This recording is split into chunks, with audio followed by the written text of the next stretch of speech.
تو روزہ ڈھال ہے اور جہنم سے آزادی کا ایک اہم ذریعہ ہے۔ روزہ اللہ اور بندے کے مابین ایک راز ہے۔ روزہ نور ہے، ضیاء اور روشنی ہے، اور آقا کریم صلی اللہ علیہ وآلہ وسلم نے روزے کی فضیلت بیان کرتے ہوئے ارشاد فرمایا کہ ہر شے کی کوئی زکوٰۃ ہوتی ہے، انسان کے جسم کی زکوٰۃ روزہ ہے۔ اگر روزہ رکھے گا تو جسم زکوٰۃ ادا کرے گا، جس طرح زکوٰۃ سے مال پاک ہوتا ہے، روزے سے جسم پاک ہو جاتا ہے۔ اور روزہ ویسے بھی انسان کے لیے شفا کا پیام ہے۔ فرمایا کہ سحری کھایا کرو، چونکہ سحری کے کھانے کے اندر بھی اللہ نے برکت رکھی ہے۔ تو یہ ماہ سیام اپنے دامن میں برکتیں لے کر، رحمتیں لے کر نازل ہوتا ہے۔ اس کا پہلا حصہ رحمت، درمیانی حصہ مغفرت، اور آخری حصہ جہنم سے آزادی کا مجدہ جاں فضا ہے۔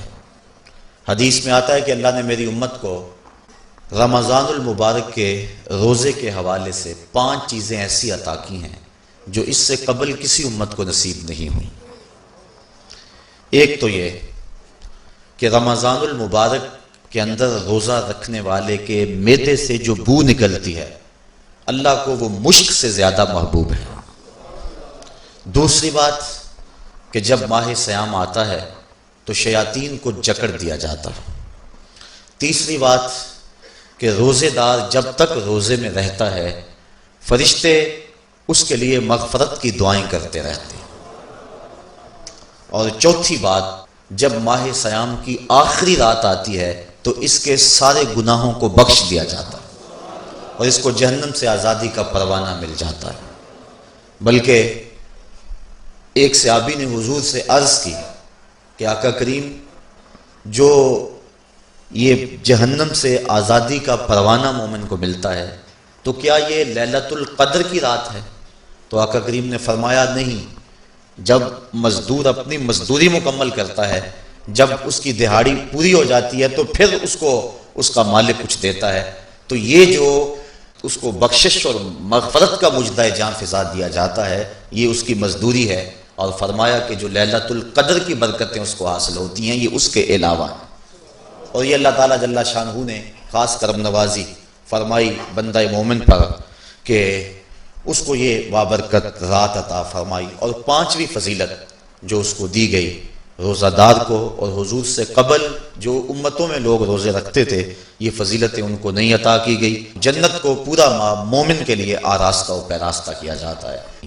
حضرت ابو ہریرہ رضی اللہ تعالی عنہ سے ایک روایت مروی ہے جس کو امام بخاری اور امام مسلم نے روایت کیا کہ آقا کریم علیہ السلام نے ارشاد فرمایا، قال اللہ عز وجل، اللہ جل شانہ ارشاد فرماتا ہے، کل عمل ابن آدم لہو، ابن آدم کا ہر عمل اسی کے لیے ہے، الا الصوم فانہ لی، ہاں مگر روزہ ہے جو وہ میرے لیے رکھتا ہے، وانا اجزی بہ، اور اس کی جزا میں اسے دوں گا، والصیام جنۃ، اور سیام روزہ ڈھال ہے، فائزہ کان یوم صوم احدکم فلا یرفس ولا یسخب فإن صابہ احد او قاتلہ فلیقل انی صائم انی صائم والذی نفس محمد بیدہ لخلوف فم الصائم اطیب عند اللہ من ریح المسک للصائم فرحتان یفرحہما اذا افطر فرح بفطرہ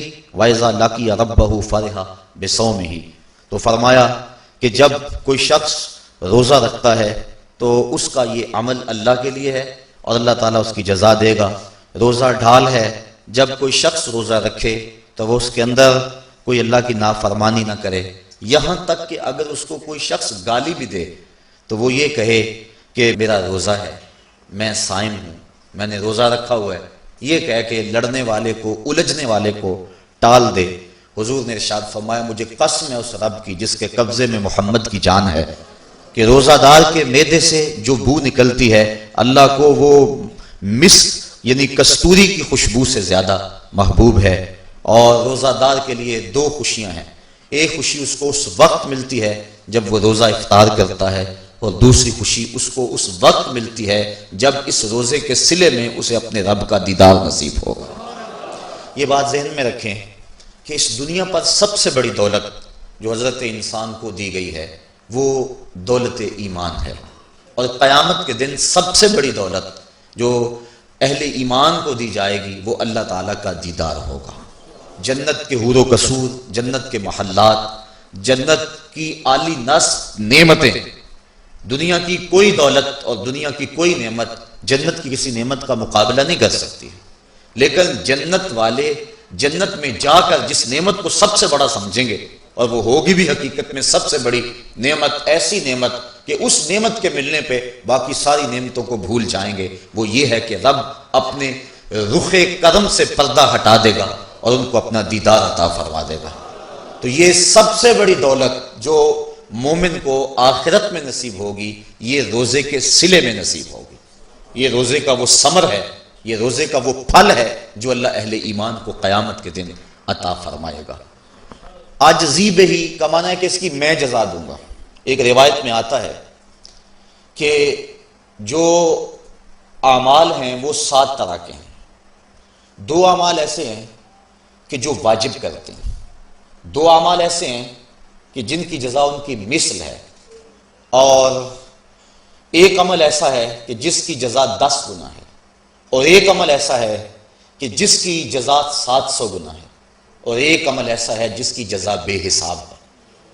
فرمایا کہ وہ 2 عمل جو واجب کرتے ہیں وہ یہ کہ اگر کسی شخص نے اللہ کی عبادت کی اور اس کے ساتھ کسی کو شریک نہ ٹھہرایا تو وہ جنت کو یہ اعمال واجب کر دیتے ہیں، یعنی اس کو جنت کا ملنا لازم ہے، ضروری ہے، واجب ہے اس کے لیے۔ اور دوسرا وہ شخص جس نے اپنے رب کے حکموں کو توڑا یہاں تک کہ اس کے ساتھ کسی کو شریک ٹھہرایا، اس کے اوپر جہنم واجب ہے۔ اور 2 وہ عمل جن کی جزا ان کی مثل ملے گی، ایک وہ گناہ جو اس نے کیا تو اس کی سزا اس کی مثل دی جائے گی، اور دوسری وہ نیکی جو اس نے کی نہیں ہے لیکن اس کا عزم کیا تھا تو اس کو بھی ایک نیکی کا ثواب دے دیا جائے۔ ایک عمل وہ ہے جس کے بدلے کے اندر 10 گنا اس کو اجر دیا جاتا ہے، اور فرمایا اس سے اس کے نیک اعمال مراد ہیں، اور فرمایا کہ جو اس کا چھٹا عمل ہے وہ ایسا ہے جس کے بدلے کے اندر اس کو 700 گنا اجر دیا جاتا ہے، اور وہ راہ خدا میں اس کا صدقہ کرنا ہے۔ اور فرمایا ایک عمل ایسا ہے جس کی جزا کا دنیا پر کوئی حساب ہی نہیں ہے، اور وہ بندے کا اللہ کے حضور اپنے روزے کے ساتھ پیش ہونا ہے۔ تو روزہ ایک ایسا عمل ہے کہ جس کی جزا کا کوئی حساب ہی نہیں ہے، تو یہ اللہ کے علم میں ہے کہ وہ اپنے بندے کو کتنی اس کی جزا اور کتنا اس کا صلہ عطا فرما دیتا ہے۔ تو یہ اجر ہے نیکی کا۔ اور آقا کریم علیہ السلام نے ارشاد فرمایا روزہ ڈھال ہے اور جہنم سے بچنے کا ایک مضبوط قلعہ ہے۔ روزے کے من جملہ ثمرات میں سے ایک ثمرہ مرتبہ احسان کا حاصل ہونا ہے۔ مرتبہ احسان کیا ہے؟ اس پہ حدیث جبریل میں آپ کے سامنے رکھنا چاہوں گا، جس کو امام بخاری نے اور دیگر ائمہ احادیث نے ذکر کیا ہے۔ مسجد نبوی کا ماحول تھا، مدینہ شریف کی فضائیں تھیں، صحابہ حضور کی صحبت میں جلوہ فراز تھے، نور بٹ رہا تھا، اجالے اتر رہے تھے، صحابہ کے من روشنی سے مالا مال تھے کہ حضرت عمر فاروق رضی اللہ تعالی عنہ فرماتے ہیں کہ ایک شخص آیا جس کی گھنی سیاہ داڑھی تھی اور اس کا سفید لباس تھا۔ ہم میں سے اسے کوئی جانتا بھی نہیں تھا، لیکن اپنے وجود کی تر و تازگی کی وجہ سے وہ مسافر بھی دکھائی نہیں دیتا تھا، چونکہ مسافر ہوتا تو آثار سفر اس کے بدن سے ظاہر ہوتے، لگتا تھا جس طرح یہی کسی گلی سے نکل کے آیا ہے، لیکن چونکہ وہ وہاں کا رہنے والا نہیں تھا، ہم میں سے اسے کوئی پہچانتا بھی نہیں تھا۔ اب وہ حضور کی خدمت میں آیا، فَأَسْنَدَ رُكْبَتَيْهِ إِلَىٰ رُكْبَتَيْهِ، اور اپنے گھٹنوں کو جوڑ کر حضور کے گھٹنوں کے ساتھ ملا کر بیٹھ گیا، اور حضور علیہ السلام سے عرض کرتا ہے کہ حضور مجھے خبر دیجئے کہ ایمان کیا ہے۔ حضور نے ارشاد فرمایا ایمان یہ ہے کہ تو اللہ پر ایمان لائے، اس کے رسول پر ایمان لائے، پچھلی کتابوں پہ ایمان لائے، اچھی بری تقدیر پہ ایمان لائے، فرشتوں پہ ایمان لائے۔ بتایا حضور نے، تو اس نے کہا صدقتا، آپ نے سچ کہا۔ کہتے ہیں ہمیں بڑا تعجب ہوا کہ خود ہی سوال کرتا ہے اور خود ہی تائید کر دیتا ہے. پھر کہنے لگا اسلام کیا ہے؟ تو حضور علیہ السلام نے فرمایا اسلام یہ ہے کہ تو نماز پڑھے، روزہ رکھے، حج کرے، زکوٰۃ ادا کرے. اراکین اسلام اس کو بیان کیے. کہنے لگا آپ نے سچ کہا. کہتے ہیں ہمیں پھر تعجب ہوا کہ خود ہی ایک بات کہہ رہا ہے اور خود ہی پھر اس کی تصدیق کر رہا ہے. کہتے ہیں پھر وہ پوچھتا ہے مل احسان، حضور احسان کیا ہے؟ تو حضور علیہ السلام نے جواباً فرمایا ان تعبد ربک کأنک تراہ. احسان یہ ہے کہ تو اللہ کی عبادت اس طرح کرے کہ گویا تو اسے دیکھ رہا ہے. اور اگر یہ کیفیت تجھے نصیب نہیں ہوتی تو کم از کم یہ کیفیت نصیب ہو جائے کہ وہ تجھے دیکھ رہا ہے. تو وہ کہنے لگا ہاں آپ نے سچ کہا. پھر اس کے بعد اس نے قیامت کی کچھ نشانیوں کے بارے میں سوال کیا. تو حضور علیہ السلام نے جواب مرحمت فرمائے. جب وہ شخص اٹھ کے چلا گیا تو حضور نے فرمایا عمر جانتے تھے یہ شخص کون ہے؟ کہا اللہ و رسولہ عالم، اللہ اس کا رسول خوب جانتا ہے. فرمایا ھذا جبریل، یہ جبریل امین تھا اور تمہیں تمہارا سکھانے کے لیے آیا تھا. جبریل نے جب امت کو دین سکھایا تو سب سے پہلے یہ بات سکھائی کہ حضور کی چوکھٹ میں بیٹھنے کا ادب کیا ہے. دونوں گھٹنے بچھا کر وہ اس طرح حضور کی چوکھٹ میں ادب کے ساتھ بیٹھا اور اس کے بعد حضور سے اس نے سوالات کیے. تو فرمایا یہ جبریل امین تھے جو تمہیں تمہارا دین سکھانے کے لیے آئے تھے. تو جبریل امین نے جو دین سکھایا، جو چیزیں پوچھی وہ 3 چیزیں تھیں. ایمان کیا ہے، اسلام کیا ہے اور احسان کیا ہے.